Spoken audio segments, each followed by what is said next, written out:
Shing, it's about Excalibur. How we feeling? Yeah, we're feeling nightly. There we go. Yes, feeling nightly. Yes, that's a good verb. I'm always feeling nightly around these parts, Yeah. especially when we record. It At ends up night. being nights. Yeah. Yeah, Well, yeah. It's like that SpongeBob meme of like I'm cleaning the car at night. at It's like that with everything. night. I forgot about that till you mentioned that. Now I remember that though. That's great. Yeah, it's pretty good. It's pretty uh, good. So, we watched Excalibur. We had a good time doing it for the most part. We got some things to say about it. Um, yeah, I got some little bits of trivia here and there, but it's covering the Arthurian legend. There's a lot of interesting things to talk about. I guess we'll see how at length we decide to go on this one. yeah, I think you liked it more than I did. Um, I like I this didn't movie a hate it or lot. anything. Yeah. I thought it, yeah, yeah, for sure. I didn't hate it or anything, but I think you got a lot more mileage out of it. Um, but yeah, I guess let's start there. Like, give me your overview of the movie, kind of some key moments, anything that strikes your fancy when talking about this thing, because Yeah. it's kind of a wild one. It's a real wild one. Yeah, I think I just like how it covers the entire like Arthurian legend. Like it covers it from just like mostly the important bits, right, that pertain to Arthur, but it covers those bits more expansively than I think like any other Arthurian adaptation out there. Like it's very expansive. It's a very long film for 1981, and It is. it um, yeah, it just has everything you would really want from like just the tale of Arthur. Like has all like the key moments and like the build up and backstory and things like that that you would want in an Arthurian legend based movie, I think. Mm-hmm. And I think that yeah, even just like some of the castings I quite like. You might not like some of the castings, but I quite like all of the like I like castings. most of the cast. I like Yeah, most of them. and yeah, I think that there isn't really anything that is like a good like parallel, I guess, to this film. Like I don't know of any other like film that really captures the Arthurian legend like this one does at Mm-hmm. like Not length. to this extent. Yeah, Yeah, at the very least. yeah. This one is just like you get the whole thing. Um, I um, I going through this, I like to think of it in parallel to Monty Python and the Holy Grail. That's just what I like to do with it. So I think it's funny to just like look at this, and I'd love to do one of these on Monty Python and the Holy Grail as well, just to compare Yeah. the two. But Mm-hmm, for sure. it's just funny to think that these are two like Arthurian um, like retellings, and they're vastly different. And then you have like the Arthurian stuff in Fate Stay Night, and I like to compare that to it as well. So basically, I'm a big Arthurian nerd. I really like that stuff. I also really like the Knights of the Round Table. Um, Huge fan of Gawain, so I like seeing Mm-hmm. Gawain represented in this movie real well. Also a big fan of Percival, so Yeah. but yeah, Yeah. so like big moments, I guess. We were talking about this before, but just like Lancelot fighting against himself when he was being essentially tempted by um, what's her face, Guinevere, and Morgana. no, no, he was being tempted by Guinevere. Oh, sorry, Guinevere. Yeah, Yes. yeah, Yeah. Sorry. um, and yeah, it's a. I actually don't. I don't know if Morgana actually has any sort of like I guess stake in that sort of affair that happens. I think that's kind of just like something that they do and Morgana just is kind of like in the background, like egging it on a little bit. Yeah, she's like a chaos agent, I guess. Yeah, yeah. Yeah, for sure. Um, yeah, for sure. Like Lancelot's one of the best characters of the movie. Just to start there, I think. I think he's. I mean, he's obviously like the greatest knight of the Round Table, and he's basically said as much. Um, his like combat with Arthur is really good. It might be the highlight of the movie, for me personally. That's a really good scene.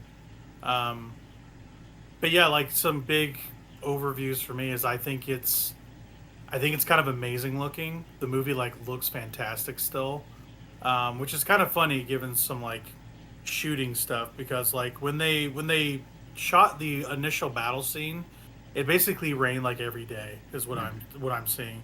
It caused most of the movie in the outdoor scenes to be shot in kind of this like dull light.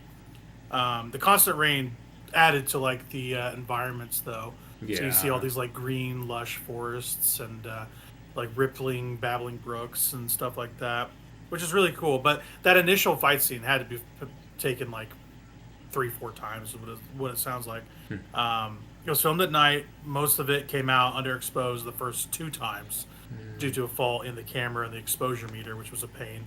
And the cameraman had a nervous breakdown over the issue and quit, is what I mean. So, there was some trials and tribulations there too. But yeah, it looks great. Seeing dudes in armor and have it look like real armor with real swords is great because it adds a lot of heft and weight to the performances. Like, especially with that Arthur fight where they're literally like jumping up and down and around this like a bridge area, and you really feel it. They're like careening down the sides of hills, like bumping into trees. You like feel all of it, and when they hit, like Yeah. they show like an indention or an imprint too. I love that sort of attention to detail. Yeah. But yeah, yeah, I think the strongest parts of the movie have to do with Arthur, of course, and it's like you said, a very expansive, movie covering the Arthurian legend. And like you said, I don't know if there's another movie that does it quite like this. I don't think there is something as expansive as it. There's a Merlin show. I forget what was on, but it was on for a few years, like 4 or 5 seasons. It's about Merlin. I don't know how close it is to Merlin from the Arthurian legend, but Yeah. yeah, I can't think of many other adaptations kind of covering the depth and breadth of the legend like this. Yeah. This is definitely a weird portrayal of Merlin. I kind of like it. Yes. Um, Yeah, it's very weird. It's very weird. It's honestly, you do like it. Is what you mentioned. hmm. He's the part of the movie that just didn't work for me at all.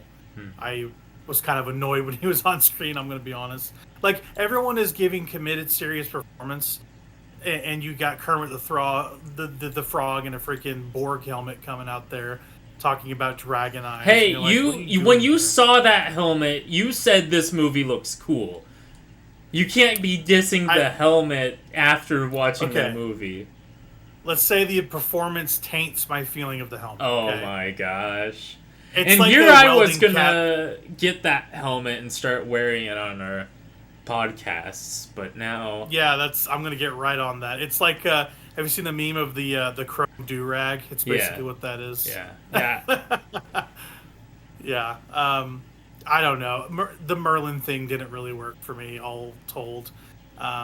He is whimsical, like you have gestured towards for sure. But like he goes straight into like almost all out camp in a way where I'm just like, what movie are you in? You should be in like Highlander or something. Like, what are you doing here? Highlander's a good That's movie. just me personally.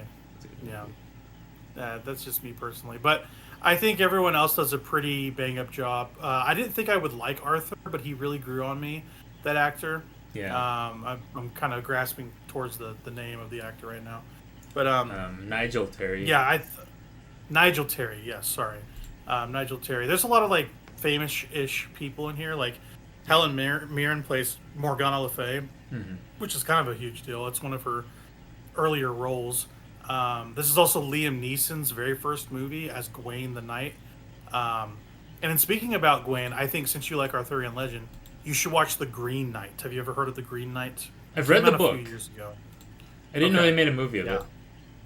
they did make a movie starring Dev Patel with Ralph Ineson as the Green Knight, and it is an excellent movie. Some That's people cool. didn't like it. I really it's an A24 movie. So the quality's definitely there. I think we should maybe watch that on the pod too. Sure. But I digress. I mean, there's a lot of good performances in here. The thing that colors it for me too, and you have the VHS, so you maybe Yeah. you're hearing things differently. I suspect, but what it sounds like in the purchase copy on Amazon Prime is that everyone recorded their dialogue on location. It didn't get picked up by mics very well because you mentioned it was kind of low on your Yeah. recording, and then they redubbed everything with these actors back in the studio, and it sounds pretty bad. Um, but I don't know if that's different, comparatively, or it's just something I just didn't like. Who's to Yeah, I say? wouldn't be able Um, to tell unless if I watched that version of it. I've always just watched the VHS that I have, so. right, right. But yeah, also Gabriel Byrne's in here. He was in Hereditary. He's been in a million other things. He played Uther Pendragon, one of the more central characters, at least for the first like quarter of the movie. Mhm. Um, but yeah, lots of interesting people. Ciaran Hinds is in here too. He's in Game of Thrones and The Terror. Very well known, established actor. He was in Harry Potter as well. I forget which role he is in Harry Potter, but um, yeah, a lot of famous British folks. I'm not familiar with who Nicol Williamson is, who's Merlin. I have never seen him in anything else, really at all. But yeah, he's like one of the more essential characters besides like Arthur and Lancelot, I'd say. Um, but yeah, another little bit of trivia is Helen Mirren and Nicol Williamson.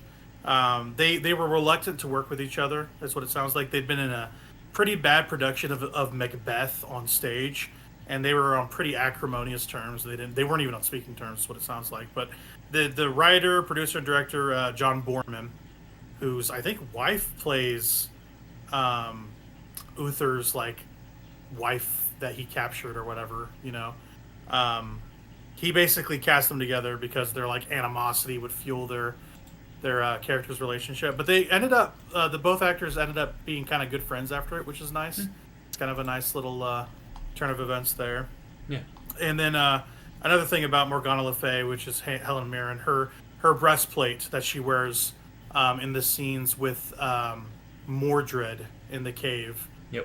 It's in Borman's house basically, and he states that when he dies, in his will, it'll be bequeathed to Helen Mirren, Oh. which is kind of fun. So, um, yeah, I guess let's talk about the costuming a little bit because that's like one of the more central parts of the movie. Yeah. There's like literally a plot point involving costumes with like Uther turning into a different guy and impersonating somebody. But I just think the costume work is excellent in this movie. You really feel these dudes wearing this stuff. Mhm. I just kept thinking of the poor horses. Yeah. But yeah, what's your Look, what's your fair. take on the costuming design? Arthur's regalia, he wears some pretty opulent stuff. What do you think? Yeah, I feel like it's pretty accurate to at least like the legends. Like, it's very yeah, like you said, opulent. I love like the sort of winged helmet that Lancelot has when they meet Lancelot there on like the bridge, and he's got like that silver armor with like the winged sort of helmet. I really like that. Yeah, it's really cool. Lancelot as well has a really nice piece of armor. It looks like stainless steel, Yeah. and it's like a sheen. It's like a fine finish. Hmm. Um, you know, and also Uther's got like a really nice like rhino sort of helmet. That's pretty Yeah. cool. Yeah. It kind of like is good for his character because like Uther's pretty like he's like a pretty bad guy. He's like a I would say. barbarian. Like, honestly, Pretty much. like, yeah. Yeah. He just And takes what he wants. that kind of yeah. gets, and he definitely does. That's kind of the next thing I was going to talk about is using with the aid of Merlin, like the beginning of the movie is him taking over this duke's castle, impersonating this the Duchess's dead husband, and impregnating her pretty much. with basically the seed of Arthur. Turns out to be Arthur, and there's like this whole plot point involving her like identifying her dead husband. She's like, yeah, somebody came to it's my husband, but that was like last night, and he's dead. Uh, And also like she's Morgan Le Fay's like mother, so Le Fay has like this premonition that her dad dies mhm. alongside Uther kind of getting into the castle. That was also a weird scene because like she was in the room when they were doing stuff, and I was like, what? That's wild. That's just how Maybe it was shoo her back then. away. Yeah. I guess those poor kids. Those poor kids. Um, but yeah, like the stipulation is like when she has Arthur that like Merlin's like, hey, if I do this for you, you gotta grant me any request I ask for, right? And Hmm. it turns out like, hey, once you have Arthur, he's mine, and you can't break that rule. Um, and yeah, he ends up being like Merlin's ward at some Yep. point. They don't really show like him growing It's. up or anything. It kind of cuts to like adulthood after that, but I mean, yeah, he's like a teen, sort of like yeah, late teen for late sure. teens. Yep. Yeah. The yeah, I mean that's like for the best that Merlin takes him because like right after Uther kind of gets his comeuppance, like right after it's literally when um, Merlin is taking Arthur that Uther sort of gets his comeuppance for being the bad dude that he is. So Mm-hmm. Mm-hmm. Right. yeah, let's Yeah. have peace. So yeah, I kind of want your wife. So never mind, no more peace. Yeah. Right. Exactly. Yeah. Uther is like he's got a cool name, Uther Pendragon, which sounds Hmm. more regal than he actually ends up being. Hmm. Um, and he's like the first guy to like wield Excalibur. How Hmm. does he finds it though? Doesn't he? He finds it like a No, horse, no. So or was it always with him? I don't remember kind of the no. premise So of the that. very very beginning of the movie, right? Okay. Uh, he goes to Merlin and he says, "A king should have a sword. I need a sword. Get me a sword." Okay. And so Okay. Merlin goes to the Lady of the Lake, and the Lady of the Lake presents Merlin with the sword, and Merlin gives Uther the sword. Oh, that's right. Mm-hmm. Yeah, I forgot that detail. Um, yeah, for sure. And he's basically chased around at some point, and he sticks the sword in the stone, like the legend, Now, all that stuff. But yeah, I will say the one thing this movie does inaccurately, which is kind of sad. The sword in the stone is not Excalibur. Everyone thinks the sword in the stone is Excalibur. It's not the case. Sword in the stone is Caliburn. Excalibur is the sword that he gets after he breaks the sword in the stone because he does like the bad stuff, you know. The movie shows that, but they just show him like immediately getting Excalibur back. Whereas yeah. really, it should be he's getting a new sword. He's getting Excalibur, which is Mm-hmm. not. It has different powers than Caliburn. Caliburn and Excalibur are very different swords with very different powers. Mm-hmm. Mm-hmm. Caliburn is a lot more ornamental than Excalibur. It Oh, has a okay. lot less power than Excalibur does. And another key Yeah, feature because of Excalibur is the sheath. But right, because basically it's this whole pissing match with trying to pull the sword out of the stone after he puts it there. He puts Excalibur there in the movie, like you're saying. yeah, yep, But they kind of mess that up later, where like you're saying, like Arthur breaks it, and then like Merlin chucks it back in the water, and the Lady Lake's like, "Here you go. Here's the new version of Excalibur, uh huh, all fixed." yeah. Um, is there any other things in the movie that was like accurate to the legend like that? I mean, I'm definitely not an expert on the legend. I just know stuff that I know from being a nerd about it over the years. But Mm-hmm. yeah, that's mainly the big thing. I also, like I said, they don't really go over like the powers of the sheath, but the sheath is also like pretty powerful. The sheath for Excalibur, Right. but it makes sense for a movie adaptation. Everyone calls the Sword in the Stone Excalibur, so yeah, they're just gonna do Excalibur through the whole thing. They don't have to be accurate to the the lore of it, but it'd be nice Right. to see, but it's a movie called Excalibur. Like, they want Excalibur to be throughout the whole movie. That's the name that, like, Hmm. brings everyone to it. Like, if they called the Yeah. movie, like, The Legend of King Arthur, that doesn't sound as, like, poignant as, Excalibur, you know, so. Right. And coming to mind, there has been a bigger budget adaptation in the last like decade of the Arthurian legend. And it was just called like King Arthur: Legend of the Sword. Yeah. Um, and it was directed by Guy Ritchie, who did a a bunch of like British crime movies. He also did the Sherlock Holmes movies with Robert Downey Jr. that I really like. Aladdin, the Disney movie. He's done a million things. Snatch was one of his things, but he directed that. Apparently, it's kind of bad, is what it sounds like.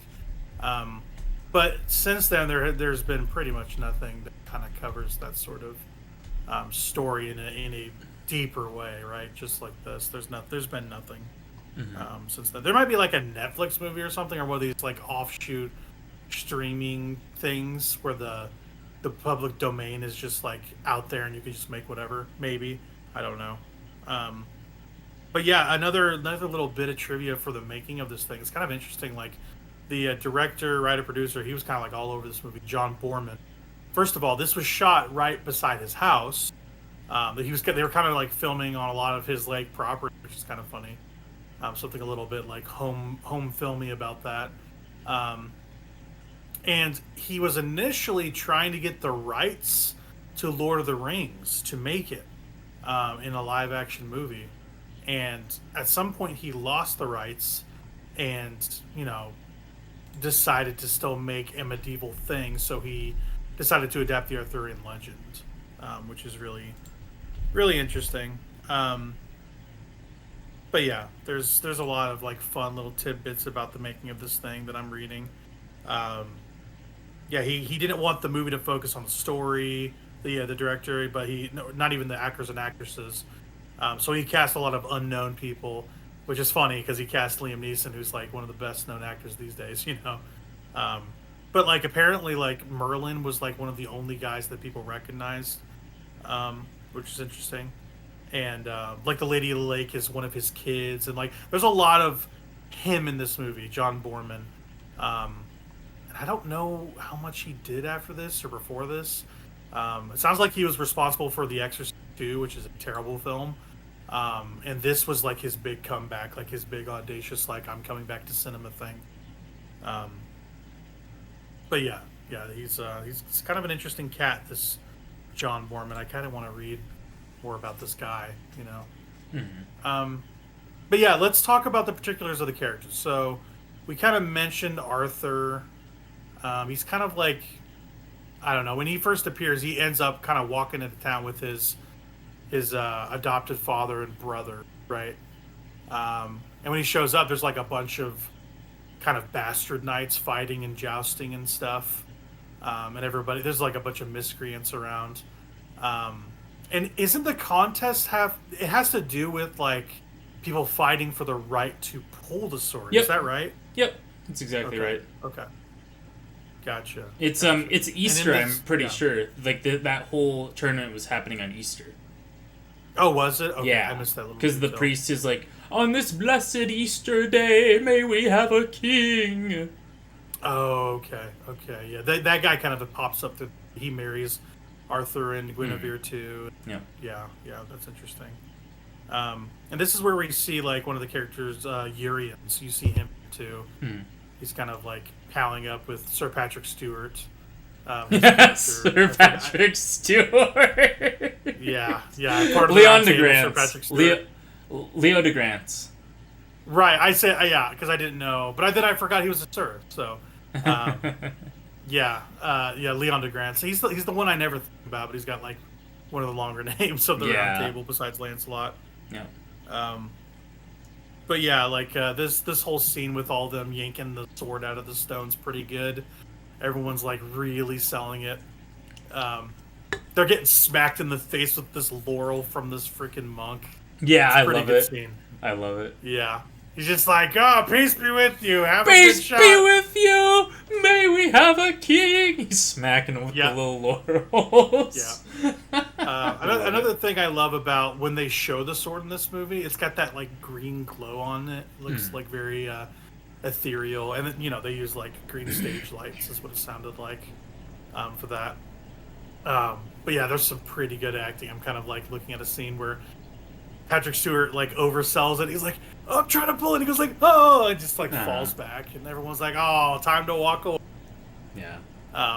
Yeah, everyone's kind of gotten a shot at it. So what was up with like his hair? Like did he get scalped or something? Did you notice that for Leon DeGrance? He's got like this big old like purple scar on his head. No, I don't didn't know if you notice noticed that. Nope. Yeah, it looked like he'd been like scalped or something, like a Native American thing. I don't know. But No, yeah, I didn't like see it's that kind of detail. interesting. Yeah, it's kind of interesting how much Arthur stands out in this scene in particular because everyone's wearing like big bulky suits of armor. He's just in like these leathers. Yep. He kind of looks like a dingus a little bit, which is kind of funny. Yeah, he looks like a dork, and he's supposed to look like a dork because that's what he is. He's just a dork. Yeah. And I love how they parallel that later on with Percival as well. But let's not get ahead of ourselves. But they parallel that so well, and I love it. Yeah, the Percival stuff is Percival. Like I mentioned this when we talked about it last night. Like Percival's kind of the MVP at the end of the. He really does some kind of amazing stuff. Yeah, he like the end of the movie is like that's like the Percival act. Like that. It's all Percival at the end of the movie there, and he does a phenomenal job for sure. Right. At the end of this sequence, like Arthur pulls the sword. You said it should be Excalibur, but it's not. Well, yeah, I mean, in the movie. Yeah, and like some, it's an unnamed sword. Most people just call it Caliburn because that's like the Latin for Excalibur. But this is like a nameless sword. Basically, the sword in stone is like just like a nameless sword. The named it's sword basically known for being. Yeah. Yeah, it's just known for being like, oh yeah, that's the sword that made him king. But it's not Excalibur. He gets that when when this sword breaks and Lady Lake gives him a new sword. So. Right. Yeah. And basically, like everyone has a tiff that a random guy came up and pulled this thing, and Leon DeGrance is like, "No, like I saw it. I couldn't do it." Yeah. Well, they haven't put it back. They're like, yeah, go ahead, put it back. Let's see, That's right. somebody else. Let's have somebody else try it, and then somebody else tries it. He can't get it, and then he just pulls it out again. They're like, yeah, okay, this is the guy. And the guy that couldn't pull it's like, no, he's not the guy. Urgh. Right. Yeah, that was Orion's. I want to say, and he becomes one of the more loyal knights by the end of it. Yep. Yeah, I guess the next big character of this thing, besides Arthur, Merlin, even Morgana Le Fay, is Guinevere. So there's that scene where they kind of all are going back and cheering that they have a new king, and Arthur's kind of like palling around with Merlin, and they're all checking out the digs of the castle and stuff and seeing people, and everyone's kind of like dancing. She's getting like passed around like a freaking, I don't know, baby or something. Do you remember this scene? Yeah. Well, that's just what they do when they're like dancing. They like change partners and stuff like that. I mean, maybe, but like I don't see any other of the other ladies getting picked up like that. They're like, we like this lady in particular. So. Well, she is like the daughter of like the king, Leon DeGrance. So yeah, and this scene kind of mirrors the beginning of the movie where like brokering peace with the Duke until he sees Igraine and he's like, I need that woman. Yeah. And then they immediately break their treaty. And then Arthur's like, I need that woman. And Merlin's like, oh no! Not again! Yeah. He does the medieval equivalent of like, not this, just don't do it. Yeah.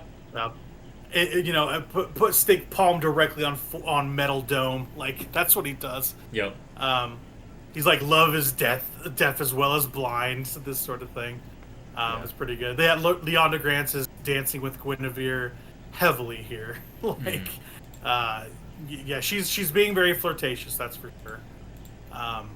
And then, like, as far as I remember, a lot of like time passes. What it seems like Arthur has been king for a minute, and it kind of cuts to like them kind of in the wilderness Well, and a bunch of knights kind of like shuffling back after being hurt. Like it's like directly after that scene. yeah, just to be And at clear, some point I was like, did I miss something? Like it was pretty Guinevere quick. is Leo de Grance's daughter. Oh, daughter! I did not know that. Yes, Okay, I did not know yes. that. So that's why he's dancing with his daughter, which is like Oh, a okay, normal okay, thing. Yeah, that makes sense. Yeah, I honestly I could not remember that part of it. Okay. Yeah, I that's couldn't why I even wanted to remember Leona Grance's clarify. name. That's why I wanted to Yeah. clarify. I'm like, whoa, there's nothing weird going on here. That he's just dancing with his daughter. Well, there is some of that stuff in here, so I mean, Well, it's okay, sure, but I don't think it's that incestuous things happen. Sure. right. But at least Um, they're like the same like generation, so maybe that makes it better. Probably not. Yeah, there's a little bit of what are you doing, step bro, in this movie, or step Well, sis, or whatever. yeah, and that's There's a little bit just of kind of that. how these old tales go. But obviously, it doesn't end well, so Yeah, they're not encouraging it by any means. yeah, for sure, for sure.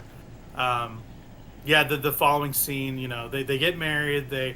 Arthur kind of, you know, becomes the king everyone expects him to be, leading the Knights of the Round Table.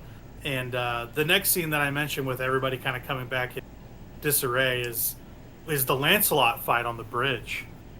So that which happens before he gets married. Oh, is it okay? Yes. Yep.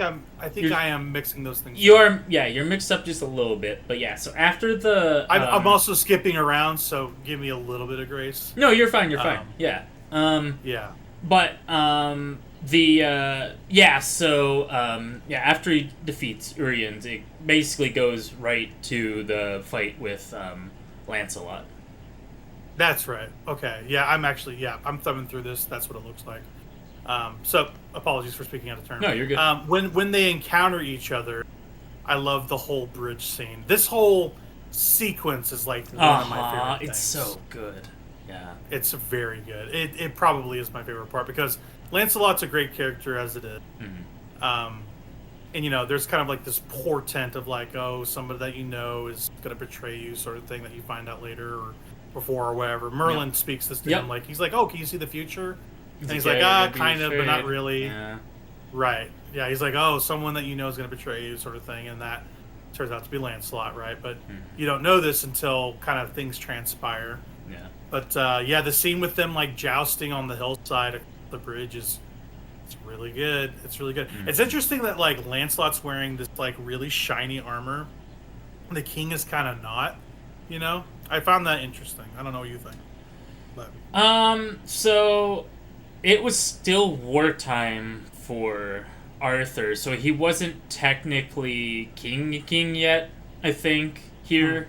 So he doesn't have like the best armor ever. Because like I said, this is before the Round Table's created, before the land is unified.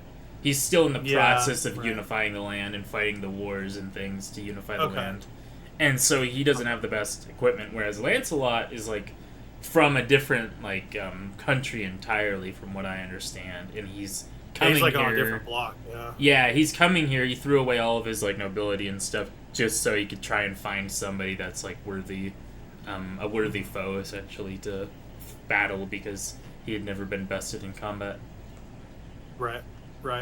I love when Arthur gets knocked off his horse at some point, and then he's like, "Give me a sword now!" And he's like, "Yeah, I'm gonna get you!" And like Lancelot's kind of poking at him with his little javelin. He's got the lance, and he's like, no, you're not getting over here.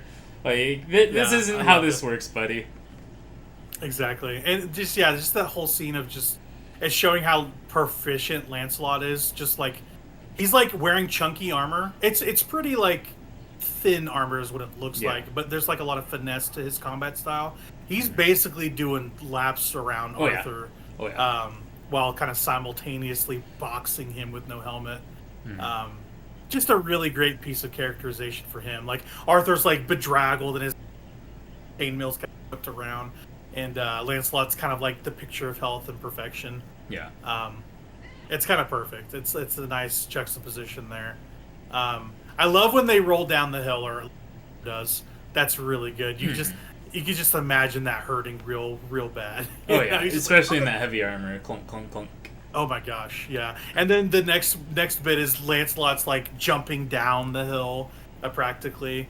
Um, yeah, I guess what do you think of the fight as a whole before they kind of make it to the brook where it inevitably ends? There's like a lot of good, one-upsmanship Lancelot gives where he like cuts his arm and he keeps kind of going after it. Mm-hmm. I guess what's your take on this whole like sequence? I love it.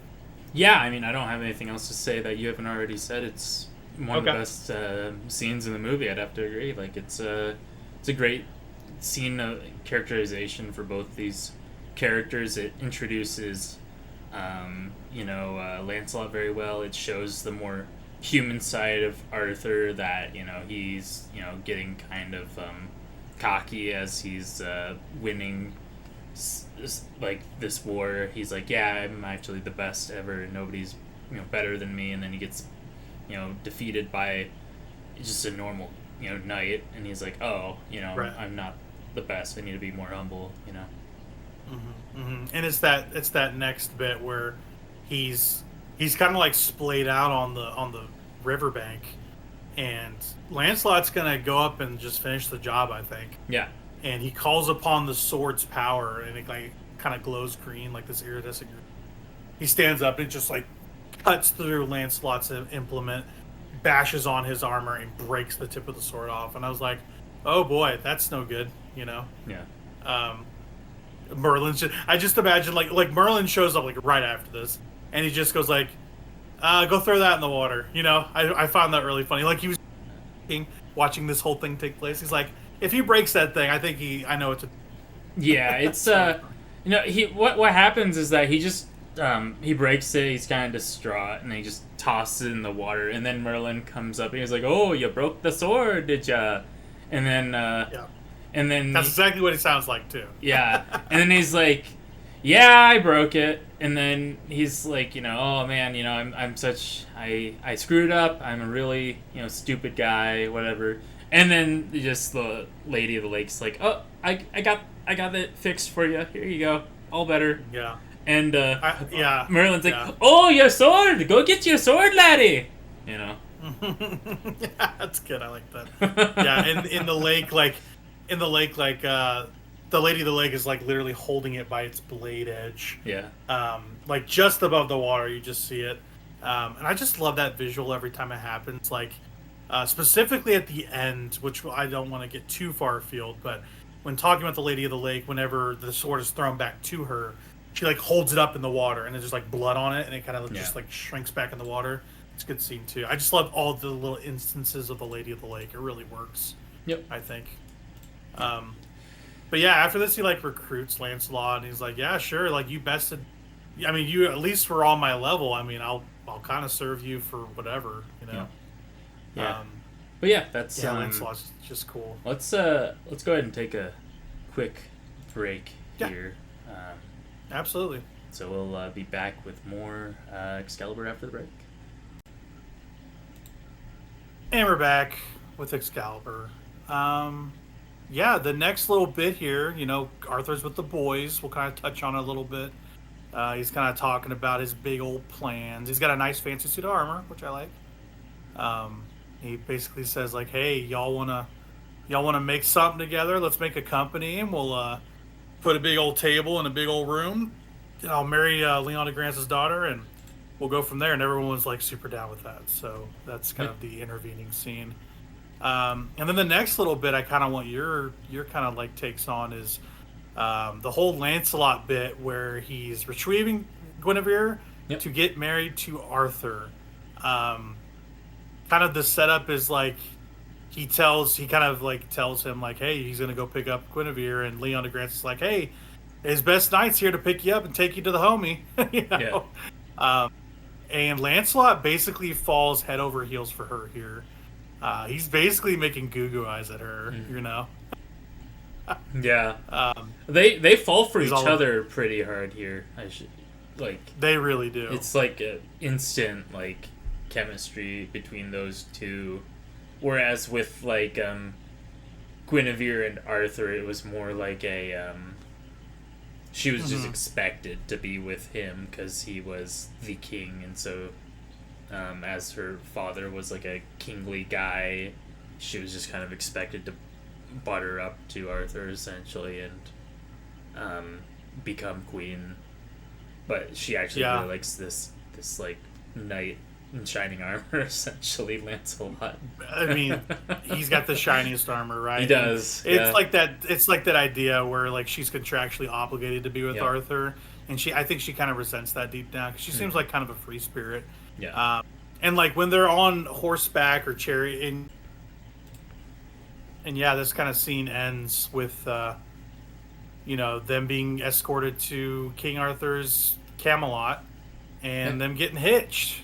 Um, you know, and it's kind of like Lancelot's looking on, kind of like fondly, and it's kind of a sad scene. What do you think about that?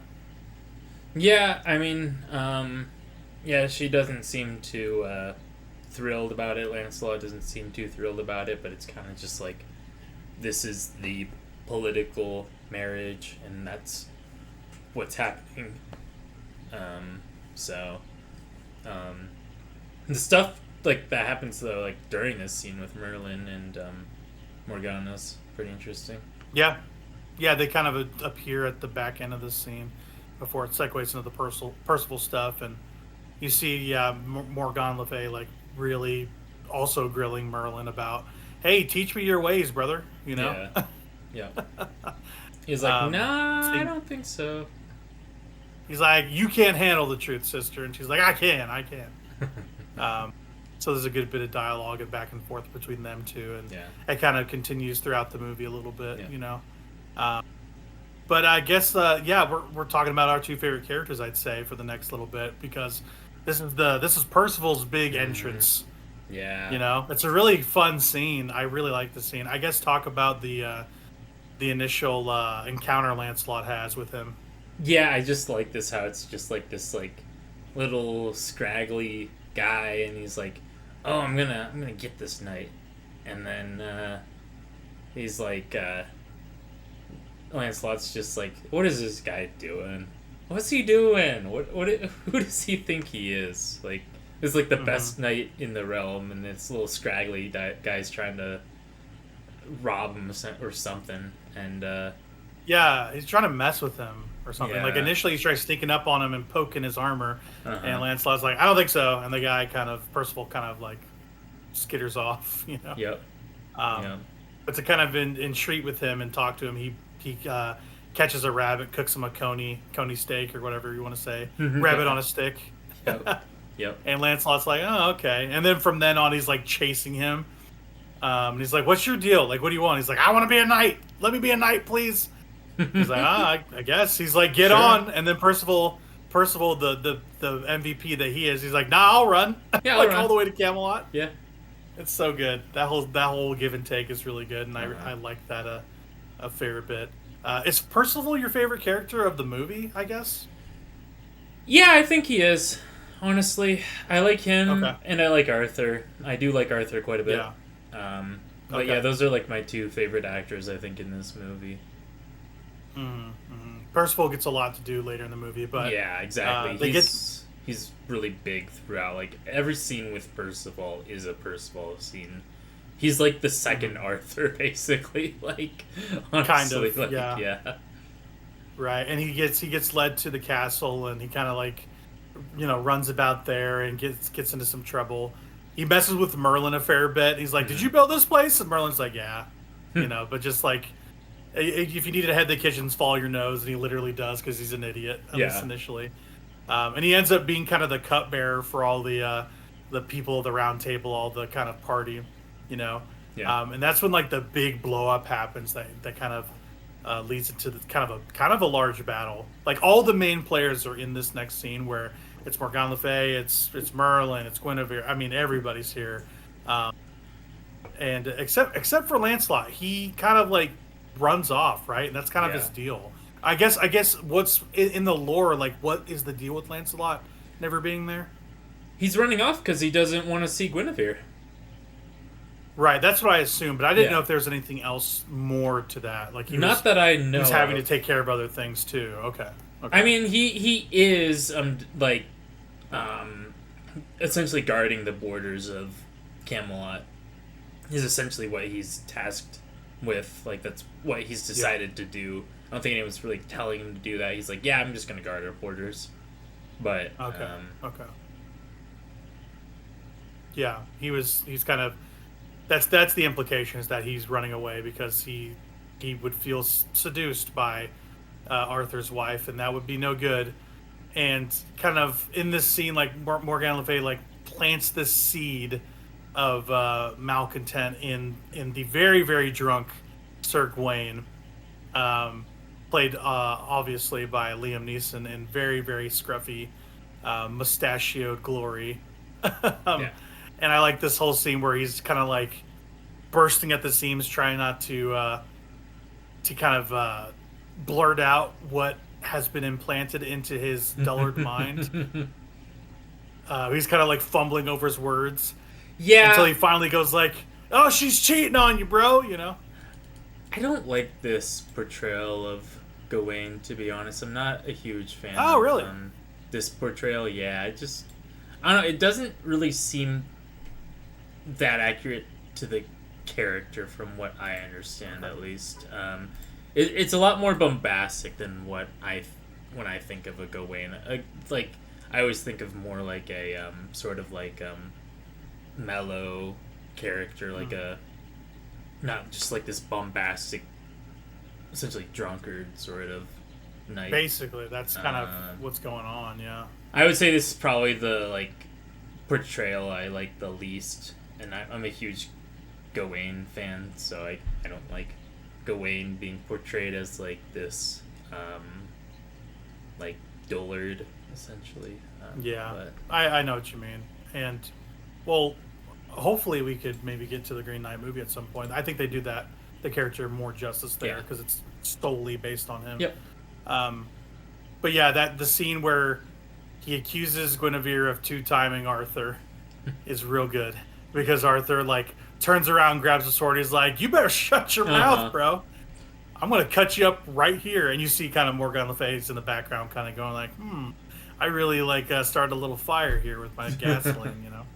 yeah, Um, and basically, the insinuation is that Arthur can't fight for her honor because he needs to be like impartial to the whole yep, thing yeah. and like judge the proceedings, right? Which is a tough sitch for a king to do when it involves his lady. Well, I think. their legal system is that classic medieval legal system of yeah, we're just gonna let them literally duke it out, and whoever wins, that's God's will, right? God would be Right, with the right. one who's right, so it's like, yeah, hmm we'll just see who's right. Might is right. Yeah, the idea is like Arthur's like, oh, someone that is at fault will never win. Like that's just like that bad mojo. If you have bad mojo, you're gonna be no good. You know. that's just how that was, right? They do all sorts of weird stuff in medieval times, like throw people in rivers with like a millstone, and if they come back from it, then they weren't guilty. Right, for sure. For Weird sure. legal system, medieval legal systems, and Maybe it trials doesn't were make any weird. sense. That's what I'm starting to think. You know. What? That doesn't I make any know. I sense. know. What? No Wild way. thought. And yeah, like it kind of cuts to after that whole blow up with Guinevere and Arthur in their chambers, and she's like kind of pissed at him. She's like, "You can't fight for my honor. What is this?" Yeah. And he's like, "Yeah, I got to be a king over being your husband." Like that's. She's like, even Them's over the love. breaks. He's like, "Yeah, Yeah. yeah, deal with it. You married a king, Yeah. honey." Like that's kind of what he's implicating there, which is funny. Yeah. And then after that, you see like what happened to Lancelot. He's just kind of like he's going through it. He's peering out over a pond. He's really thinking about Guinevere, and this is the scene where he fights himself. You like this scene a lot, right? Yeah. Yeah. It's pretty interesting, him just fighting himself. Yeah, he's completely in the buck. He's got nothing on. Yep. You even see some. You even see some scrote. I will say. Do you I really? was like, oh, that's some. You do. Oh yeah. I didn't was notice like, it, that's to some be Lancelot honest. down there. Yeah, yeah. It's I mean, funny. I wasn't looking, but it's kind of hard not to see when you're watching the movie. Um, I've seen but it yeah, twice and I like didn't see it. okay, okay. So maybe it's something wrong with me. Maybe I you're don't looking know. for Scroat, man. I don't know. I didn't notice it. Maybe I'm looking Maybe for it's not in Scroat. the VHS copy. Who knows? Maybe I'm looking for Scroat. Could be, Yeah. could be. Um, but yeah, like so you mentioned like before we got on, just talking about like how gory this movie can be in some Mm. ways, with dude's arms getting lopped off at every Yeah, turn and I said it was people getting like stabbed. not gory per se. I meant Yeah, like it was like when they do decide to show like things like it's really sudden usually and like you don't expect it and right. it does like it's just like a briefly like graphic moment usually like it's not doesn't last very long, right? They don't dwell in it or anything. For sure, for sure. Like it's kind of like considered violence. We'll put it that way. I Yeah. think that's probably the Yep. best thing to talk about when we talk about that stuff. Like when they show you something that's usually it usually has meaning. Yeah. You know. Absolutely. And the thing that kind of really got me on this scene before we move on is when he stabs himself. When Lancelot is encountering his own visage, basically he fights his own suit of armor. Yeah. He's basically hallucinating, and he stabs his hip. And it's a pretty good scene of like makeup and editing. I don't know quite like it looks like he impaled himself, Yeah. which is really something because it's against bare skin, you know. Yeah. Um, and when they showed that, I was like, dang, okay, wow, that has actually pretty good work there Yeah, it's really for well trickery. done. Really well done. Um, and it kind of like goes throughout the movie where he has this old injury that never quite heals, which is really fascinating to me. But then, yeah, cut to like the really crazy battle between Gawain and him for the honor. This is the part where Percival gets knighted, kind of because Lancelot hasn't shown up yet. He becomes kind of a, like a stand-in for a minute. He's like, Mm-hmm. "Oh, there's nobody to fight for Lancelot's honor. We need somebody." He's like, "Ah, sure, you're a knight. Whatever. Keep Yep. going." Percival's like, "Oh, yay!" Um, but just then, like Lancelot shows up, and he is just like drenched in blood from his new wound. Yeah. Um, yeah, I guess talk a little bit about this fight. Like it's a pretty messy fight. Yeah. But like Lancelot handily wins this thing, I would say, even when he's completely hurt. What did you think of this bit? I wouldn't say he handily wins this thing. I mean, if You don't think so? Okay. no, I think if Gawain just held out for a second more without surrendering, I don't think Lancelot would have been able to finish the job because he does just kind of faint at the end Okay. before. Because he's going to do the killing blow. Like, he wants to do the killing blow on Mm, Gawain. He doesn't want to stop. And he just passes out. right. Right.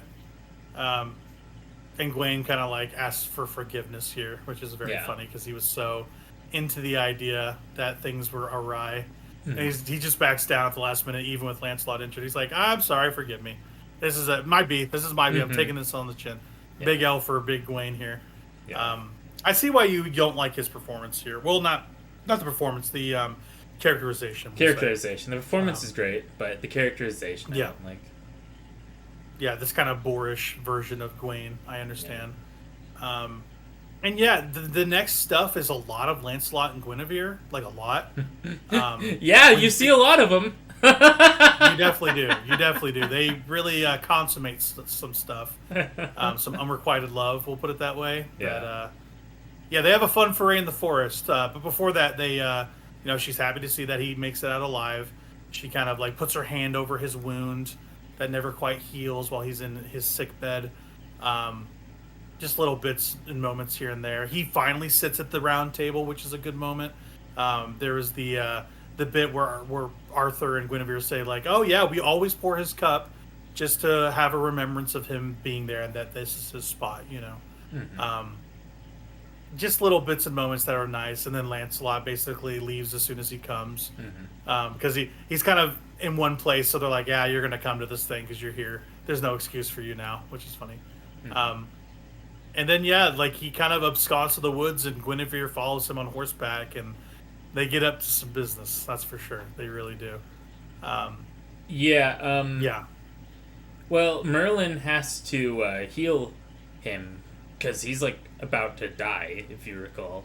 That's After the right. battle, Yeah, he's and like dying, he and gives her some guidance on that too. Yeah, Arthur is like, heal him, and Guinevere's like, heal him, and then Merlin's like, yeah, okay. Here, Guinevere, put your hand over the wound, and then he's that's like, what it was. Yeah. yeah. Then he does like the magic Hmm. chant, and then the wound's healed. And Yeah. Yeah. then Merlin, Arthur are talking, and Merlin's like, yeah, you're really not gonna like what happens next. I kind of know what's gonna happen now.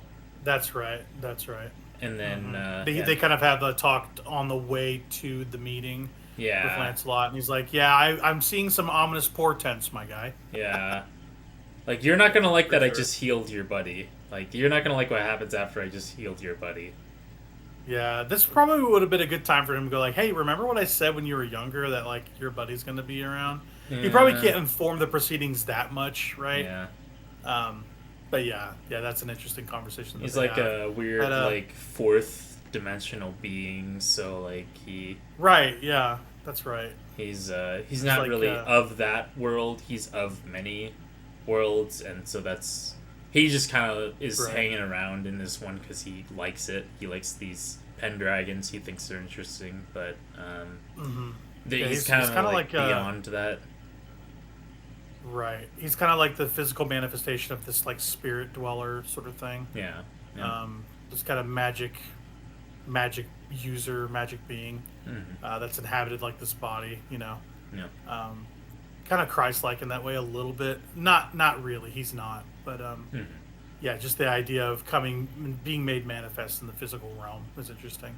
Yeah, Um, yeah, like that's kind of when their tryst kind of starts with Guinevere and Lancelot. They kind of meet in the woods and they start finagling and uh, yeah, yeah. From there, like Merlin talks to Arthur on the parapets and basically says like, "Hey, I'm not going to be here much yeah, longer. Let's kind of like wrap this up, you know." And Arthur's like, "Yeah, can keep doing stuff for us because I kind of need you right now more than ever." And he's like, "Nah, I'm kind of my time here is spent. I've done yeah. enough, sort of He's thing." like, hey, what do I do about my best friend and my wife kind of Basically, going at it? And he's like, I don't know, you're king. You figure it out. yeah, he's like, "You can do whatever you want. Honestly, I mean, Yeah, it's just I can't do much about it. Last time I like spent meddling with people, it kind of went the wrong way, and you showed up, you know." Um, yeah, basically. And this is the kind of like intro scene to Merlin kind of exiting the movie in a physical way, yeah, where he gets wrapped up with Morgan Le Fay, and they start kind of chattering about the stuff she was poking at him during the wedding, like, "Hey, you should teach me all your ways, all your fun stuff." And he's like, "No, please don't." Um, and he like leads her to his like magical cave, or to his magical cave, I should say, where there's a bunch of like weird visions of things happening currently in the past. It's kind of mm, like different. It's like different planes of reality that are yeah, happening at various times. Like you see in the distance like a physical representation of Lancelot and Guinevere yep, having sex in the woods. You see Arthur kind of walking around in a suit of armor. You see, I think is that Igraine kind of in the crystal that you see maybe. There's like a bunch of yeah. stuff There's a lot of in stuff. this cave. I haven't, I didn't pay attention to everything that was on the cave, but there were a lot of different scenes sort of depicted Hmm. here. Yeah, and basically like it's showing Arthur kind of encountering them in the woods Yeah, um, to start, and it's this really interesting moment where like he could kill both of them, he could kill one of them, and yeah, he gets real close to doing it, Arthur. You know, and this is like it reminded me of I know this movie came after obviously, but it was it the Last Jedi where Luke is trying to kill Kylo in like this fit of weakness, and he like turns his lightsaber on in front of him, but nothing actually happens. Like that's kind of what happens here a little bit. yeah, Um, and yeah, yeah. Merlin kind of like sees the future or talks about dragon eyes. I don't know what the hell's happening with his speech. He's talked multiple times about this dragon. Do you know what he means by that? I really don't. So the dragon is it's sort of just like the power of the land, from what I understand. Oh, okay. Merlin is like one with the land, and by extension, Arthur is also one with the land, and so like they're both sort of calling upon the power of the land. Arthur's doing it through his sword, and Merlin's doing it through his wizardry, and so calling upon the dragon, I think it's like an analog of like calling upon the power of the land, and mostly it's just like making like mist and like doing things with the mist, like converting it to do things like he does at the beginning to make the bridge for Uther to go across, and to sort of transform Uther. That's all done through like the mist powers. Oh, okay, interesting. Yeah. Yeah. Because he's like, oh, the charm of dragon's making breath is or what they whatever. call it. They call it the charm of making. But Charm of making. Okay. Yeah, the charm of making. And it kind of, once he like stabs the sword down, it makes it look like, oh, he's killed one of them or something, but he just stabs the sword in the ground. It kind of cuts back and forth between these two scenes. They're happening at the same time, where Morgan Le Fay like traps Merlin in this crystal like prison, has him chant his own imprisonment, which is really interesting. He's like, "Ah, you fool! I got you. This was my plan all along. I was ready to do this." And then Lancelot and Guinevere wake up with the sword beside him, and Lancelot freaks out. He's like, "Oh my god! well, I gotta run away." yeah, and the sword being stabbed into land does two things. Yeah. It weakens Merlin because, like I said, he is connected to the land, and so Merlin. That's how Morgana is able to like get the upper hand on him, is because that sword like literally stabs into Merlin. Yeah. Gotcha. I didn't see. Yeah. I didn't see it as those things being tied to each other, but Yeah. I guess you'd be right if that's how it works. And Yeah, the other thing is that the sword was also okay. In this movie, the sword is giving Arthur his good health and longevity. Oh, really? It's supposed to be the see that scabbard, but in this movie, it's the sword, and so Interesting. Okay. yeah. No, actually, I was pulling up like the actual like legend just for fun, and the quote from the actual like poem is "Whether liketh you better," said Merlin, "the sword or the scabbard?" "Me liketh better the sword," said Arthur. "Ye are more unwise," said Merlin, "for the scabbard is worth 10 of the swords. For whiles ye have the scabbard upon you, ye shall never lose no blood, be ye never so sore wounded. Therefore keep well the scabbard always with you." So like that. Oh, okay. It's so funny to me, right? Because the movie completely ignores the scabbard, then the movie, like the writing of the movie itself, is unwise because they've ignored the scabbard. Like in the poem, it's unwise to ignore the scabbard, and then this movie comes along. We're gonna ignore the scabbard. That's funny. Yeah, that's a very like minute detail that they just miss. Yeah. It's not That is minute though. interesting. Like that's the whole legend, is that the scabbard is Right. the big deal. Right, the legend, but like it's a detail you'd never know if you watch the movie. I mean, Yeah. they don't even bring it up. Like No. it seems like it could be almost a perfunctory thing, but it's kind of a big deal to like Arthur as a character and like how healthy he is. Yep. Yeah, because like when this happens, like it imprisons Merlin and allows him to be kind of like taken by Morgana, and then she in turn, the next scene after like Lancelot and Guinevere leave, she gets impregnated by Arthur after she impersonates. Yeah, she uses the charm of making Guinevere, the charm of mist making power to become Guinevere, just like Merlin did for Uther at the beginning. Yep.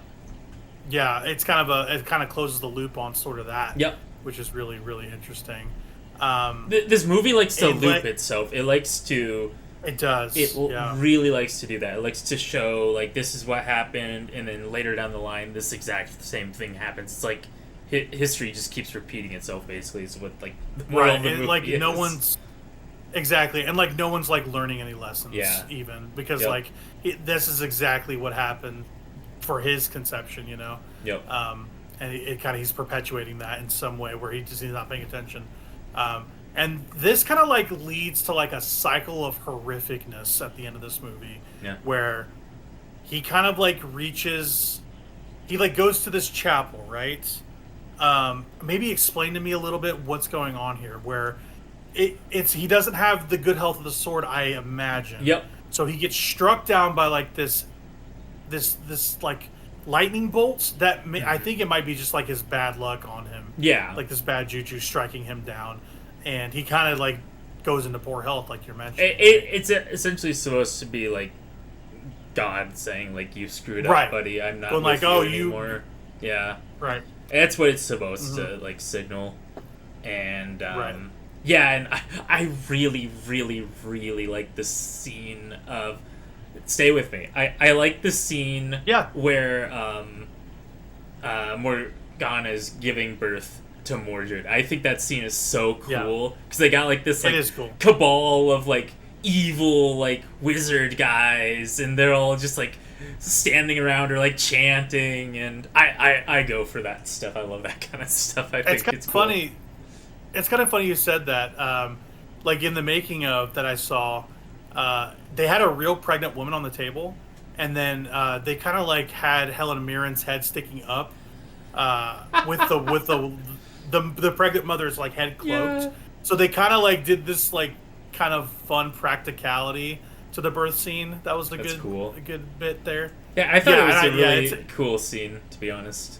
Yeah, thematically, it's really bombastic, and it's like, Uh-huh. oh, the baby is coming, oh my god, and she And- like pulls Mordred out of her. She's Yeah. like, I got this She's kid. like, you know? ah! And the evil very- like priests are all around like, oh. Yeah, it's very witchy of her. We'll put it that way. Yeah, if they had like the little like words, like oh no, boom, like in Monty Python, that'd Right. be even better. Yeah, totally.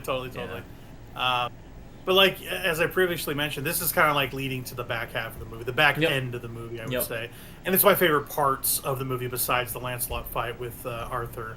Is all the Mordred stuff is fantastic here, I think. Yeah. And it's like this really long period where like Arthur he's ailing, his health is failing, and he kind of sends his entire round table to go search for like a cure or something, The like Holy the Holy Grail. Yeah. Yep. Right. Which is really, really interesting, and there's just like a lot of time that passes in this scene, right? And this is where it follows Percival kind of on this quest, Yeah, it's funny because like we didn't mention it, but like like after like the whole like Lancelot actually shows up for the duel with Gawain, Percival's still a knight. Like he just by circumstance becomes a knight because he's just like there and ready and willing, and then now he's just a knight. They can't unknight him. Like, without good reason. There'd have to be very good reason to unknight him, and so, like, he's just knighted now, and he's like, oh, I guess I'm a knight now. That's something that happened. Basically, and he's like, oh, yeah, I trust you to go do this, go find the Grail, and it takes him, like, 10 years to, like, do. He sends everyone to go get... He sends all 25 of the round table, or 24, whatever it is, to go do this. And they don't show really a lot of it. I feel like they're showing the back end of it is what it feels like, where he's kind of weathered, his beard's grown out, he's kind of like walking through these like decrepit lands with a bunch of knights that have failed also. He's kind of encountering a ton. He sees Gawain on horseback dead. He's been like sent away with him tied to his horse, his neck's like slit, and you're just like, oh my god, like things are going horrible. Like the entire round table is failing in multiple ways. There's that scene with like the skeleton hanging with the bird pecking at its eye. Apparently that was a real eyeball. That was a sheep. It was a sheep eyeball. And the cameraman spent days trying to catch this with the crow eating and pecking the eyeball. Apparently this was a real thing that happened, which is kind of fascinating. It's pretty grotesque, I would say too, but It's kind of an interesting, clever bit of filmmaking, I'd say too. Yeah. Um, Gotta but do what yeah, you gotta it do, I basically guess. leads. I guess. I mean, standards were different back in the '80s, right?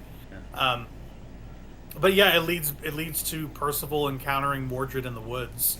Um, and 10 years pass. He's this 10-year-old boy in this pretty sick suit of armor. I would say it's like this golden armor. It Yeah. kind of reminded me of like Medusa head a little bit, which Yeah. is cool. Yeah. Um, Although like it's not snakes, but it's like curls, like these golden Hmm. curls. Yeah, it's That's really very cool. Kind of shows his face. like Greco-Roman in like design. Yeah, totally, totally. Yeah. Very Greco-Roman. Very opulent, very golden. It has a nice sheen. It kind of reminds me of like a dark reflection of Lancelot's armor in some Hmm. ways, where it's got that opulence and sheer brilliance to its finish. You go like, oh, you're probably a bad guy, Like Hmm. Lancelot's not, obviously. Yeah. Um, but seeing Mordred in this scene, you're just like, you seem like bad news.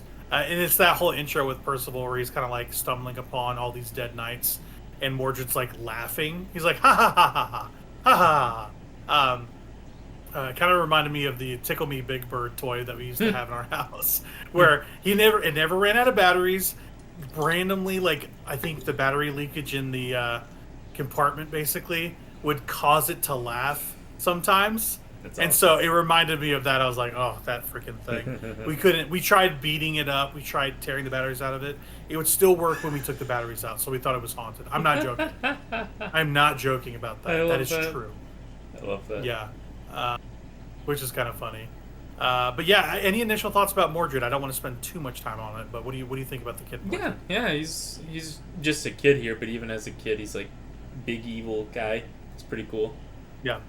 His mom's kind of a bad lady, right? Yeah, Um, she likes to be that evil lady. right, right. Yeah, she's a good wicked stepmother type. It feels like. Yeah, Um, evil for evil's sake. but yeah, evil's for evil's sake, definitely, definitely. And it kind of like segues into Percival kind of stumbling upon her, and Mordred, where Mordred kind of like leads him back, and she's kind of trying to entice him with the Holy Grail, like this fake Holy Grail, and all these other cups and stuff. And he's like, he's like, oh, I'm kind of like close on my quest here, but like this can't be it. This is too easy, you know. And she's doing something here that I think you've seen with other knights kind of along the way, where she's kind of like seducing them, or trying to think that they've gotten that way, and she's subduing them, right, Hmm. and hanging them from this tree. There's a good scene with all these like suits of armor. I don't know where they're like So, mobbing him. so what happens is there's two things that happen here. Either they go with her and become like her mindless Mm, knight slave these drones, yeah, zombie okay. things, drone things, yeah, or they get hung if they choose not to follow her. Oh, okay, okay. It's one or the I other. didn't want to assume. I didn't know if it was like a suit of armor thing, but like you're seeing guys' faces in there, and with the movie, and I'm Yep. like, okay, it's either this or they've been turned, which is No, probably the latter. yeah, they've been turned. Yeah, they're controlled by Morgana essentially. Hmm. Either they're Hmm. they're killed off or they're controlled. Gotcha, gotcha. And what follows, like they hang him on a tree, just like everybody else. It's kind of a tense scene, honestly. Hmm. It's a pretty tense Yeah, scene where he's hanging from the neck until dead. He's kind of holding out for a long time. And then there's that knight above him who's got these spurs that's slowly cutting away at his rope. It's really good. yeah, And during this moment, he's like hallucinating um, this kind of like moment with. You find out is Arthur later, where he's kind of grilling him about his purpose in his quest, and going like, "Hey, you still on the right path? Like, well, the Grail. What's the deal with that? Who am I? That sort of thing." And he doesn't have any answers at that moment, you know. Uh, and it kind of like cuts him through, and he drops, and all that stuff. Um, yeah, yeah. The whole Percival scene's really really good. yep. Um, but yeah, then it cuts back to Mordred and his mom basically. And so like I can't tell if time has passed or like a magic has happened to make Mordred older. Time What has is your take passed. on that? Time has passed? Okay. Yep, Because Percival's still kicking around, right? yep. I mean, he's still around there. Um, He, yeah, he's kind of yeah, he's just in hiding essentially Hiding. Okay. Okay. because he Gotcha. like um Morgana and her like army pretty much control the land at this point outside of like Camelot itself. Right. Right. And that's kind of what you see in the next little bit where Mordred's basically donning his armor again to kind of go out and greet Arthur, and like she's like throwing all these like sparkles on him and stuff, which is really funny. So he's like covered in sparkles and kind of sopping wet from a shower, sort of thing.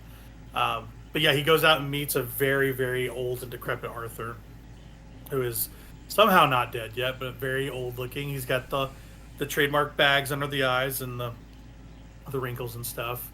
And it's the first time he meets his son, right? He hasn't Yeah. met Mordred other than this moment, right? Yeah. Um, yeah, I guess what does he say to him here? I forget what he like kind of talks to him Yeah, about. Mordred is like, I want you to give me my what owed. I want my land, Oh, you know. And Arthur's like, mhm, all right, kid, I can't give you the land, but I can give you my love.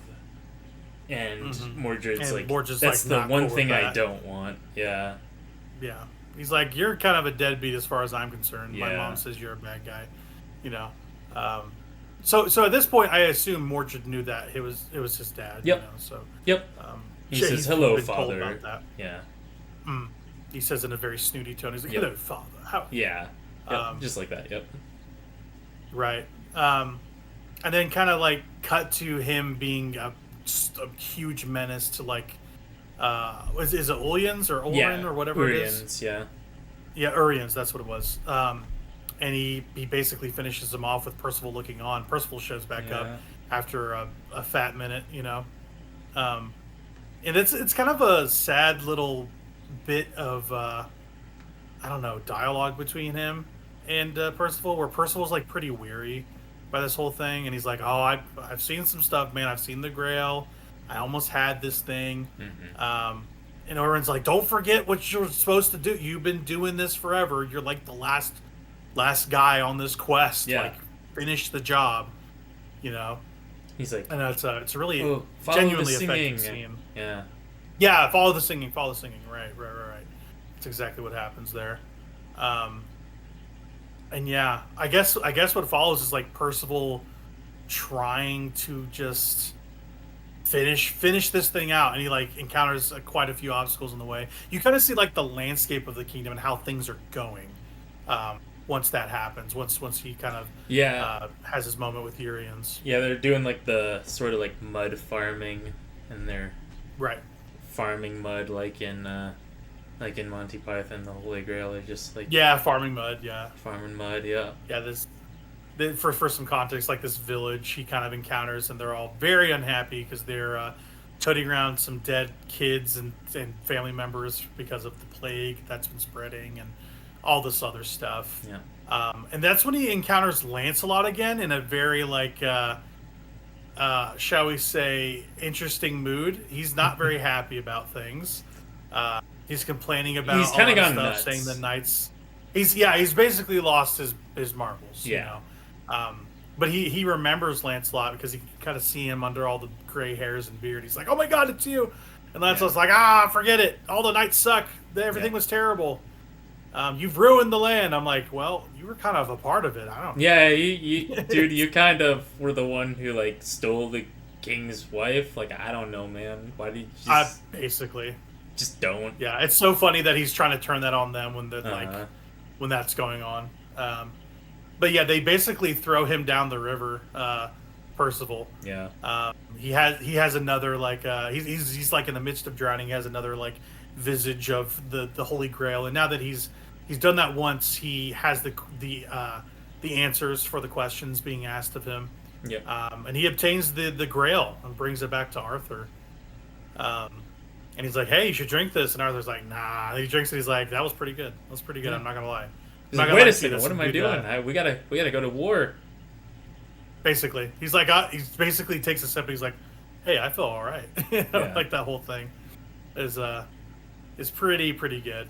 yep, Um, I like how gray Arthur is by this point. He's kind of lost like the bags in his face that you Yeah, can see, but yeah. he's got these nice Oh, streaks and of he's gray still got that I really appreciate. his I guess adopted brother. Well, he was the one who was adopted, but it's like Yeah, right. His brother's hanging around. yeah, his brother's hanging around still as like one of his like last like people that are alive from like the knightly days. His brother Kay, and right. he's like, "Hey, we need to get our remaining forces and go to war Right. against Mordred." Yeah. Yeah, he's kind of making up for lost time, and he's like, assemble anyone that has a suit of armor and a pair of legs. Like, let's go figure this thing out. So Yeah. they're recruiting like just guys around the kingdom, and he's just looking for help anywhere he can. And before he kind of embarks on this little bit, he has a interesting moment with Guinevere. Yeah. Um, I guess like, I guess talk about that a little bit. Is she like in a cloister as a nun at this Yeah, point? she's in a Because he's kind of convent. fallen Yeah. into poor. Yeah. Okay, a convent. I guess do they talk about that in the lore at all? I don't really remember this portion too well of the Arthurian legend, to be honest. But yeah, I'd assume that like this is probably mostly just for the movie, just to like give some closure to that whole thing, and they kind of like make amends, and Arthur's like, yeah, you're still queen, whatever. We're chill, it's all under water in the bridge, and she's like, oh, by the way, I have this sword that you like left. You want it? He's like, yeah, I'd take that, sure. Take Excalibur, why not? Yeah, basically, he's like, I might as well. This thing Yeah. kind of fits like an old shoe, Yeah. kind of old hat sort of thing. And yeah, it's kind of like returning back to form for Arthur that I really like. Yeah. He even tries to talk to Merlin again, Yeah. who's still locked up in his little like crystal prison. And he's like, "Man, where you been, dog? Like, I could have used you for the last decade or so." And Merlin's like, it's cool, man. I've just been chilling, kind of, sort of, which is really funny. And so, like, okay, I'm gonna be honest with you. I watched this pretty late last night. I fell asleep a little bit at this part, Oh, not jeez. because the movie was boring, but I missed some stuff with Morgana Le Fay and um, Merlin. Okay. I guess explain this scene a little bit to me because I'm trying to catch up just slightly. It's the one part where I faltered. I saw the end of the movie. This was the part I was just like, oh, I nodded off. Like, I need to kind of refresh on this thing. So it's pretty yeah. simple. It's just he's basically Merlin is not in this world anymore. I don't think he can okay. really like die because he's like a fourth dimensional Yeah. being or whatever. But he's like not Right. of this world anymore. But he's still able to, because of like Excalibur getting returned to Arthur and the land sort of starting to heal after him taking the Grail. He starts to like gain some of his power that he draws from the land back, and so he's able to sort of get through the spell that Morgana cast on him, and okay. he's able to exert some influence on this world by talking to people Gotcha. in their dreams. And so he begins okay. by talking to Arthur in his dreams, and that's when they have their like last like back and forth there at Stonehenge. Right. And then which is cool to see Stonehenge in this movie. Then, Yeah, that is cool. they go to where he's like, hey, I'm gonna take care of Morgana. Don't worry about Morgana. You just worry about Mordred. It's basically their exchange. And then he goes and makes Morgana use all of her power, exert all of her power, and so she is like drained of all the power that she stole from Merlin, and so she can no longer like keep herself beautiful. And Right. so then Mordred sees that like all this fog came in. He's like, hey, what the heck is going on with all this fog? What did mom do? She has like fog powers. Maybe she did something weird. Yeah. So he goes to check on her. She's like, ooh, how are you doing, sweetie? And she's like this old, like, decrepit lady. And he's like, who the hell are you? Yeah, who are you, you ugly hag? And he kills her on the spot. Yeah. Man, if he had a grandma, I wonder if he would do this. You know, like that would be unfortunate. He just sees any old lady, he's like, "You're done." He just hates old ladies. Mordred hates old ladies. That's lore that's accurate kind of Mordred. Yep. That's lore accurate Mordred. Yeah, he chokes her out here. This is the part I did see where he's finishing the job here. He chokes her to death. Yeah, his face when he does that, he's like, "Oh, I'm gonna choke you to death." Just squeezes the last little life out of her. Yeah, it's pretty gruesome. This is the scene with the. Yeah, it is a little gruesome. Yeah. This is the scene with the chest plate I was talking about that Morgana has that the director still has in his house, or he's going to bequeath in his will. It's from that scene. But yeah, if, like after that happens, it's like showtime. It's like the end of the movie. Like the big, awesome battle happens here at the end. I really love like how hard it is to see what happens. Like everyone is kind of confused and hacking at each other. Maybe they're even hitting their own guys. Like it's hard to tell at some point. And there's so much fog that like they don't know friend from foe. Really, like it's hard to tell. Right. Mm-hmm. You kind of have to like fight in close quarters too. Yeah, everyone's just killing each other in close quarters. Yep. Because they would have had the number advantage, and so they would have like just been able to like pick them up from a distance. But because of the fog, they just kind of have to go at it in close quarters. Mm-hmm. Mm-hmm. And yeah, I just think like even for how hard it is to see, and it sounds like this might be something that happened because it was raining, mixed with like, hey, we're just gonna like pivot and make everything very hard to see. I think it was like they had to cover for weather-related elements because there's been a lot of weather with this shoot so far, and I think this might have to do something with that. So they're kind of just like playing the hand they're dealt and making the kind of nice, moody combat scene. Yeah, it's cool. And yeah, there's lots of really cool bits here with, Percival's in there, Arthur's in there, all the guys are in there, and I love seeing all the blood on the plate armor. It looks amazing. Yeah. I think it's just like the three guys left. It's just like Arthur, Kay, and Percival are like the only ones that are. Oh, that's right. And then you see Lancelot show back up. Yep.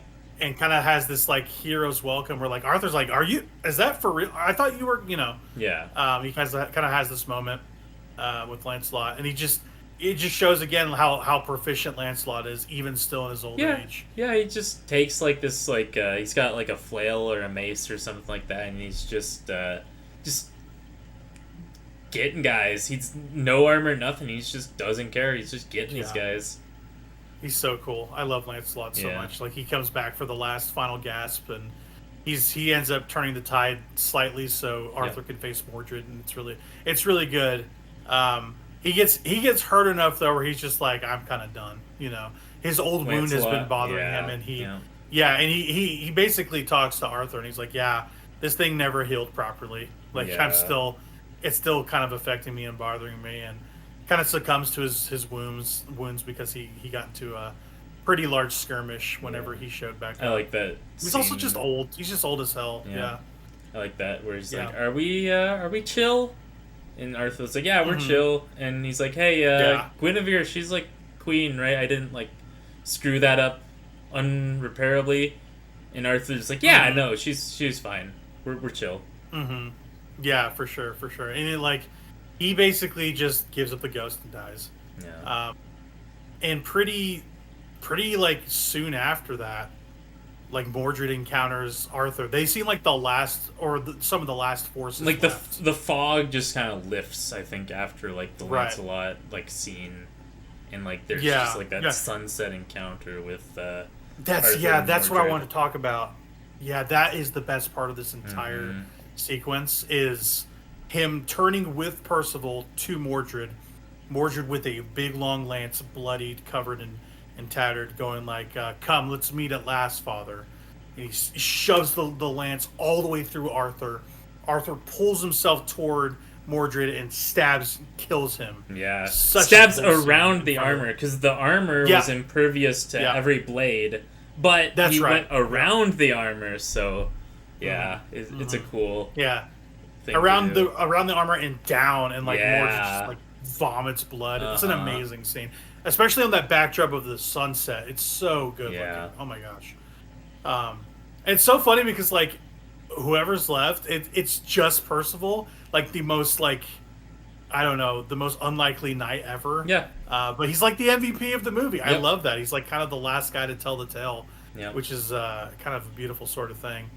Um, at this point, it's just him and Arthur kind of palling Yep. around, talking about stuff. And he's got Excalibur in his hand, and Arthur's like, "You need to return this to the lake. Like, Yeah. I'm kind of done. My line's kind of done. Like, we need to return this to its rightful owner, sort of thing." Mm-hmm. Like, he's always understood that he's been borrowing it for the longest time, which is Yep. really interesting. But Um, Percival like rides around for a long time and like starts to, he just feels like he can't do it because it's become such an iconic piece of their yeah, history. he doesn't want the land to go back into like constant warring, and Right. because they had peace under Arthur and under like one king, and he's like, hey, I don't want the kingdom to be like a bunch of kings fighting again. And he's like, Yeah. well, the Basically. sword's not gonna help that. We gotta get this sword back to the Lady in the Lake. Like that's just Mhm. how it works. Yeah. And that's kind of he Arthur he comes back to Arthur, and Arthur's like, you got to do this, like things have to be set right, and one day another king's going to come, and it's going to be fixed, it's going to be everything's going to come up again in a state of peace, but we need to allow that cycle to kind of begin anew. Mm-hmm. And yeah, this is that scene that I really love with the sun setting, Arthur kind of slowly dying by himself, Percival walking off with the sword, chucking it in the lake on horseback, and then the Lady of the Lake reaching up and grabbing it. It's an amazing end to this movie, Yep. I would say. Um, and yeah, there's like the last half of this movie is so strong, so strong. There's some hiccups at the beginning, I think, for me personally, but I Yeah. love the slow like hand out of the water, kind of like reaching for it because the Lady of the Lake knows it's coming. Yep. Um, Oh, yeah, and then it's the beautiful. very last scene is just Percival goes back to like tell Arthur like, hey, I did Hmm. it. I got ditched your sword, but he's like looking around. He's like, where'd he go? And he looks and sees a Yeah, boat with like some like mystical ladies floating that's right. off with Hmm. Arthur on the boat. They're sailing Yeah. off to Avalon. Yeah, right. Yeah, he's looking for Arthur to report back, and yeah, Yeah. he's already off on the lake with the ladies of the lake. It seems like kind of like a Grey Haven situation with like Lord of the Rings. Like we're taking him to the better place. Yeah, that's Um, exactly it. Yeah, they Lord of the Rings just stole that from Arthurian legends. Pretty So. much, right? Yeah. It's something that it reminded me of. Yeah. Since I Yeah. knew about Yep. that, but Yep. yeah, No, I get it. but yeah, that's basically like the brief overview of Excalibur. I I think this movie works more than it doesn't for sure. Um, Yeah. the last scene of the movie, the last sequence of the movie is so good. You just don't see stuff get made like this anymore. Mm-hmm. It's fairly audacious, well written, and shot, especially at the end. It's emotionally resonant in a way too, Yeah. where I was like, man, I'm getting a lot out of this stuff. Um, yeah, I think the beginning parts are a little bit more uneven than the later parts, I would say. Sure. But I do like as a the package, I like I the think it intro works. personally. Like I like the introduction with The intro's Uther. good. Yeah, Yeah. yeah, for Just sure. because you never get to I guess, see that like part of the Earth. Most adaptations always start with him pulling the sword out of the stone, right? That's usually how it Right. starts. So it's nice to see an adaptation where it's like, well, actually, Uther was his dad, and this is how like Merlin got a hold of the kid in the first place. So yeah, for sure, for sure. But yeah, I'm glad we watched it. It's a nice strike off the bucket list. I've been wanting to kind of look at this thing for years, and I'm glad we finally got to it. yeah, For sure. yeah, it's a fun one. Yeah. Any other final thoughts for Excalibur before we kind of wrap this bad boy up? No, just check out check out the movie if you haven't seen it. If you're Mm-hmm. listening to this, it's a cool movie. I highly recommend it. Yeah, and check out just like the Arthurian myth. Like read it. It's cool. I have a book on my shelf that covers it really well. Yeah. I want to read that again. The prose is pretty difficult to get through, but Yeah. like you were reading, it's very Yeah. similar to that. So Yeah. Also, like you were saying, The Green Knight. At least that book I do like quite a bit. I read it in college, and okay, yeah. yeah, it was a great read. Mm-hmm. Also yeah, check out I think there's like a game on GameCube that's supposed to be a pretty good Arthurian game that I've been meaning to check out. Do you know the name of it? I think it's called Camelot. It's called Camelot. Okay, interesting. Yeah. Gotcha. I know Camelot. They make the Mario sports games. Well, yeah. Yeah, I'm just messing around. But yeah, yeah, and also Monty Python and the Holy Grail. That's a funny adaptation of the Arthurian myth. So if you like Excalibur, you'll like that. And if you want a weirder take on Arthurian myth, check out Fate's Day Night, because they got girl Arthur in there. Yeah. Yeah. Oh yeah, the game's called King Arthur. That's what the game's called. It's just called King Arthur. Okay, yeah. Interesting. Yeah. Oh, gotcha. Well, I'm glad we watched this movie. It was good. It's kind of there's a lot that happens in it, so it might be a little bit of a pain to cover all the details. But we're figuring it out as we go. It wasn't too bad to cover, but yeah. I guess let's do a quick kind of talk about what we want to do in the future. It doesn't have to necessarily be 2 weeks from now. We can have a break here and there if we really want to. I guess, how are you feeling? Do you want to do a cadence again, or do you want kind of a break in between our next thing where we just don't do anything and we kind of miss a week and then we come back for Shampoo? I guess, what do you think?